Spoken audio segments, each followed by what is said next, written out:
अब आते हैं क्वेश्चन नंबर 33 के बी पे, जिसमें दिया गया कि check with the relation S in the set of real number are defined by S is equal to a से बी के बीच का relation a minus B plus root two is an irrational number.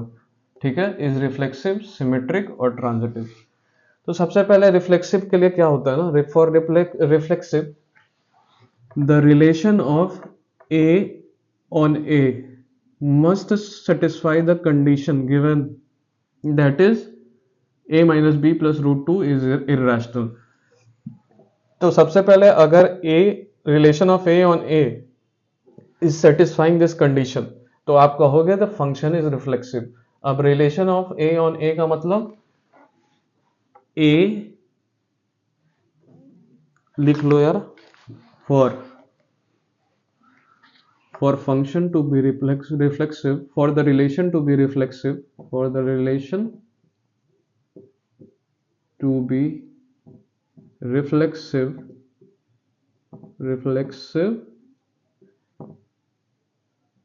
a must belong to S, therefore a minus a plus root 2 is equal to what, ये therefore नहीं, hence a minus a plus root 2 is equal to root 2। Root 2 क्या है, condition fulfil कर रहा है obviously, irrational number. तो root 2 is irrational, therefore the function is reflexive। मतलब relation of A on A is satisfying this condition is reflexive। ठीक है, अब आते हैं दूसरा वाला कंडीशन क्या है, सिमेट्रिक। तो फॉर सिमेट्रिक क्या होता है देखो, if relation of A and B satisfies a condition given, अगर relation of A on B fulfills this condition कि जो रिजल्ट आता है इसका it is irrational, then B, the relation of B on A also must fulfill this condition। किस चीज के लिए, सिमेट्रिक होने के लिए। फॉर लिख लो, यहां पर लिख लेना, फॉर बीइंग सिमेट्रिक,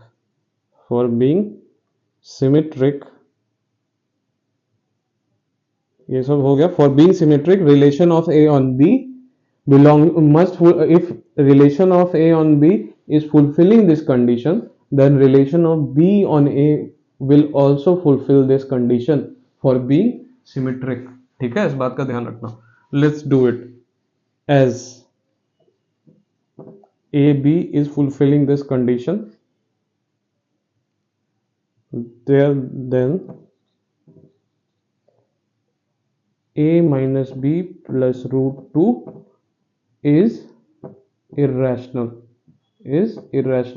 तो इसके लिए सबसे पहले कुछ एग्जांपल्स लेने पड़ेंगे आपको, कुछ ऐसे एग्जांपल लेने पड़ेंगे जिससे आप अगर ये प्रूव कर दो कि फॉर ए बी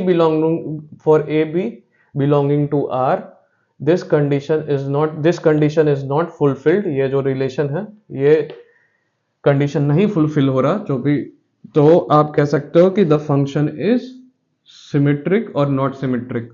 तो एक एग्जांपल लेके देखो,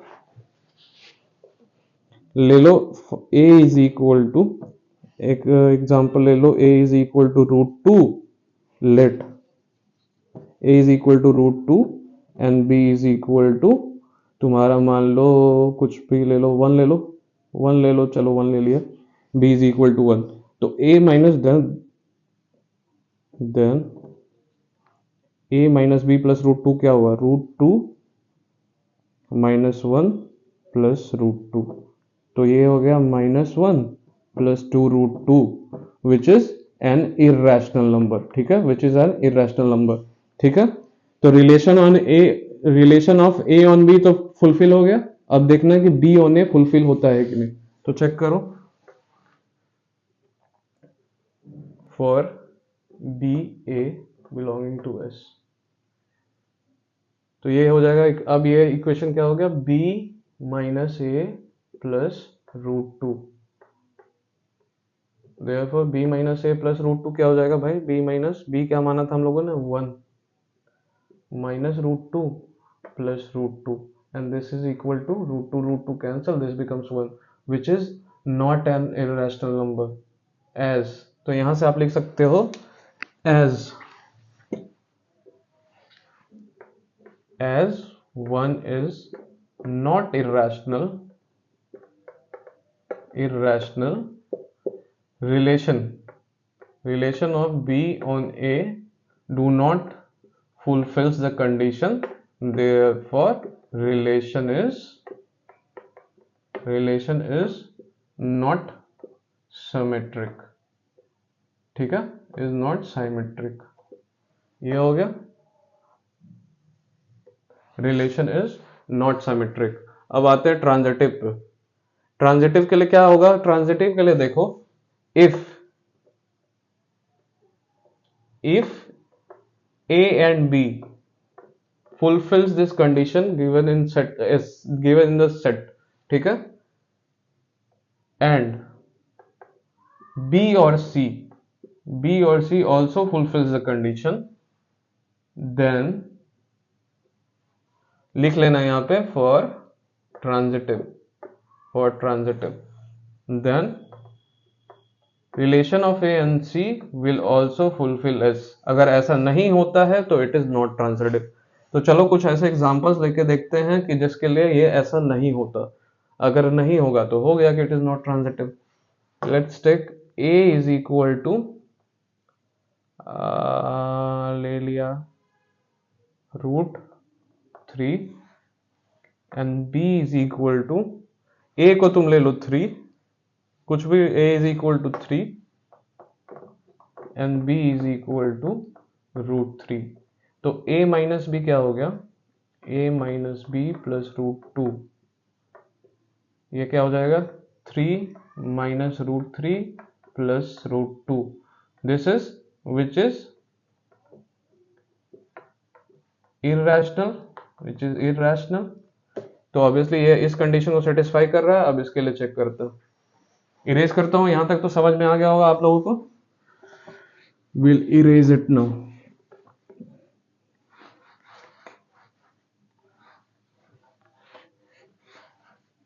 विल इरेज इट। अब देखो बी और सी का बीच का रिलेशन, तो let C is equal to root 2 मान लिया, ठीक है। तो b और c के बीच का रिलेशन चेक करते हैं फुलफिल होता है कि नहीं। तो ये हो जाएगा क्या, इक्वेशन में b माइनस सी प्लस रूट 2, ठीक है, b माइनस सी प्लस रूट 2। तो b क्या है यहाँ पे, b क्या है आपका रूट 3 है, b is equal to root 3 minus c is equal to, हम लोगों ने क्या माना, रूट 2 प्लस रूट 2। तो माइनस रूट 2 और प्लस रूट 2 कैंसिल हो गया, बचा क्या रूट 3। तो ये भी क्या है, इट इज ऑल्सो इररेशनल, तो यहां पे ये कंडीशन भी फुलफिल हो गया हमारा। अब हमको प्रूव करना है कि ये कंडीशन फुलफिल होता है कि नहीं। Now for relation of A on c, ठीक है। तो अब आ गया क्या, ये relation of A on c, a minus C plus root 2 and that is equal to, a क्या है, ए क्या माना था हम लोगों ने 3, सी क्या है, हम लोगों ने क्या माना था, सी को रूट 2, तो ये सी माइनस रूट 2 और ये प्लस रूट 2, तो ये कैंसल, बचा 3 is also as 3 is not irrational, therefore the function is not transitive, hence proved कि जो रिलेशन दिया गया है वो रिफ्लेक्सिव है पर सिमेट्रिक नहीं है और ट्रांजिटिव नहीं है। कुछ एग्जांपल्स को लेके हम लोगों ने ये प्रूव किया। अगर हम लोग a is equal to 3, b is equal to 3 और c is equal to root 2 मान लेते हैं तो उसके लिए ये कंडीशन ट्रांजिटिव का फुलफिल नहीं हो पाता। तो अगर कंडीशन फुलफिल नहीं होता तो इसीलिए the relation is not transitive. समझ में आ गया? तो बेसिकली लॉजिकल क्वेश्चन है, ज़्यादा कुछ इसमें है नहीं। मेरे ख्याल से आप लोगों को समझ में आ गया होगा। तो let's move to question number 34 now. ठीक है।